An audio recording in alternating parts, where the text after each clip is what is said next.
The day my own father laughed in my face and called me useless was the day my life quietly began to change. My name is Stephanie Lewis, and for as long as I can remember, I was the disappointment in my father's eyes. After graduating college, I struggled to land a stable job. Interviews came and went, emails stayed unanswered, and rejection slowly ate away at my confidence. Every morning I woke up determined, and every night I went to bed feeling smaller. My father never missed a chance to remind me. Jobless again? He'd sneer at breakfast. At your age, you're nothing but dead weight. When my savings ran out, I had no choice but to move back home. That's when things got worse. My father decided that since I wasn't contributing, I would earn my stay as a maid. I cleaned floors until my hands burned, washed dishes late into the night, ironed his clothes, and cooked meals no one thanked me for. If I rested for even a minute, he'd shout, "Don't get comfortable, you haven't earned it."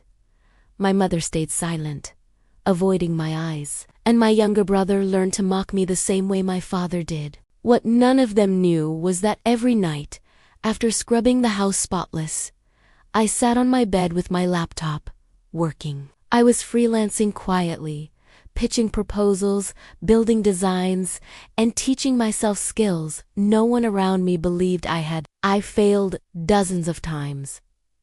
Clients ghosted me. Projects fell through.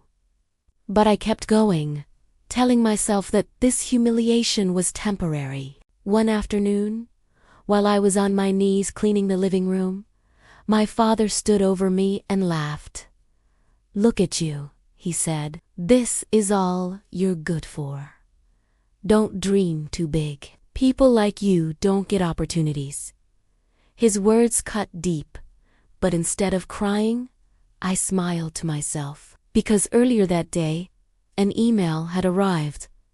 I hadn't opened it yet. I was afraid to hope. That night, after everyone went to sleep, I finally clicked it. My hands shook as I read the words over and over again. A tech company I'd pitched months ago wanted to sign a long-term contract with me.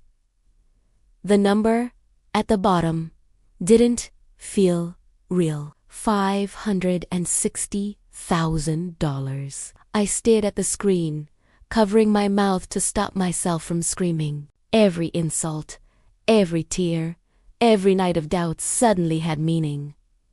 The next morning, my father barked orders as usual. "Stephanie, clean the garage. And don't be lazy."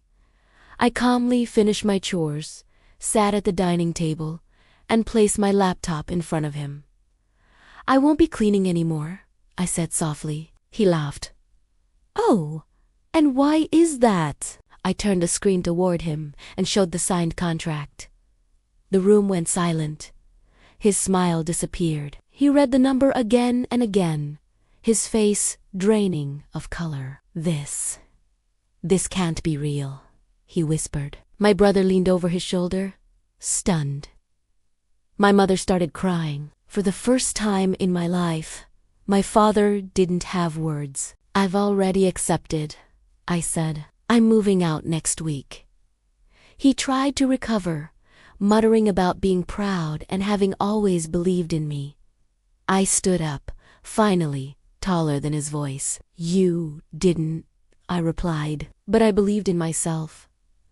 A week later, I left that house with my head high. I wasn't the jobless maid anymore. I was Stephanie Lewis, a woman who turned mockery into motivation and silence into success. And the sound of that door closing behind me was louder than every insult he'd ever thrown my way. Thank you for listening.